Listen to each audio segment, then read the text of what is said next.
मृदा परिच्छेदिका जानते ही हैं कि क्या होती, पहले इसको हम लोग जान लेते हैं। मृदा परिच्छेदिका हम उसको कहते हैं जब हम मृदा को वर्टिकल माने ऊर्ध्वाधर, वर्टिकल यहाँ से लेकर के गहराई तक सीधे जब उसकी हम कटान करते हैं तो उसको क्या करते हैं, हमें एक आकृति दिखाई देती है।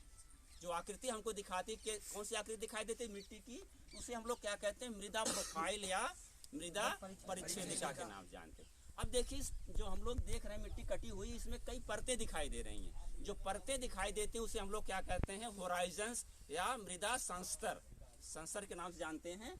अब इसमें जानते हैं कि सबसे जो हमकी अलग अलग परतें दिखाई दे रही, सबसे ऊपर जो दिखाई दे रही है ये ऊपर कार्बनिक पदार्थ, सब लोग जानते हो कार्बनिक पदार्थ क्या होता है, यानी वनस्पतियों और जीव जंतुओं के सड़ने के बाद जो पदार्थ बनता है उसे हम क्या कहते हैं, कार्बनिक पदार्थ। और कार्बनिक पदार्थ जानते हैं एग्रीकल्चर के लिए एक तरह से बहुत ही महत्वपूर्ण उसका रोल होता है हमारी फसलों के उत्पादन के लिए। तो सबसे ऊपर जो होता है ये कार्बनिक पदार्थ की परत पाई जाती है, जिसको हम लोग ओ के नाम से जानते हैं, ओ से इंडिकेट करते हैं अगर उसको हम पढ़ते हैं। उसके बाद होता है ए, बी और सी होराइजन, तीन होते हैं। तो उसके नीचे जो होता है वो ए होराइजन होता है। अब ये क्या होता है, यहाँ से एक जानते हैं लीचिंग होती है, ऊपर जो कार्बनिक पदार्थ पाया जाता है और जो तमाम एल्युमिनियम और सिलिकेट के तमाम ऑक्साइड्स पाए जाते हैं वो लीच करके कहाँ जाते हैं, वो ए होराइजन में यहाँ से आएंगे और यहाँ से लीज करने के बाद कहाँ जाते हैं, बी होराइजन में। तो ए में भी हम लोग तीन कैटेगरी बांट लेते हैं, A1, A2 और A3।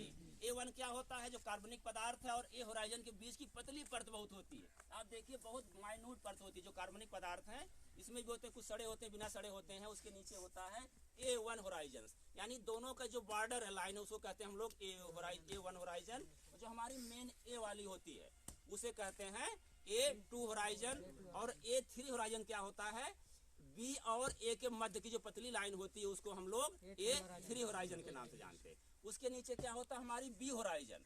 और एक टर्म और बताएं आपको, एक टेक्निकल टर्म होता है इल्यूमिनेशन या निच्छालन परत कह सकते हो। जो हमारे इसमें तमाम जो पोषक तत्व होते हैं, जैसे एल्युमिनियम ऑक्साइड है, सिलिका ऑक्साइड है और तमाम तत्व होते हैं, वो क्या होते हैं, लीच करके जब नीचे जाते हैं इस क्रिया को कहते हैं इल्यूमिनेशन या निच्छालन। एक टेक्निकल टर्म होता है, परीक्षाओं में भी आता है। और जब यहाँ से लीच करके कहाँ आते हैं, बी होराइजन में, तो उस टर्म को हम लोग कहते हैं इल्यूमिनेशन, ILLU, इल्यूमिनेशन हो जाता है। वहाँ ELU है, इल्यूमिनेशन निच्छालन जोन है, और यहाँ पर स्थिरीकरण जोन कहते हैं, जो इकट्ठा होता है उसको स्थिरीकरण जोन कहते हैं। वो कहाँ होता है, बी होराइजन में। जानते हैं हमारे फसल की जो रूट्स होती है करीब 9 इंच या 1 फीट के आसपास की गहराई पर वो जाती है। तो इसलिए जो ऊपर का होराइजन हमारा ए होराइजन मेन होता है, और कुछ जड़ें जो होती हैं हमारी बी होराइजन में भी जाती हैं। और ये तीसरा जो होराइजन होता है, जो हमारा ये लेयर होती है, वो होती है सी होराइजन। सी होराइजन को हम लोग बेड रॉक से नाम से जानते तमाम कंकड़ पत्थर होते हैं। और गहराई में जाओगे, ये हमारी कौन सी है, बी होराइजन है।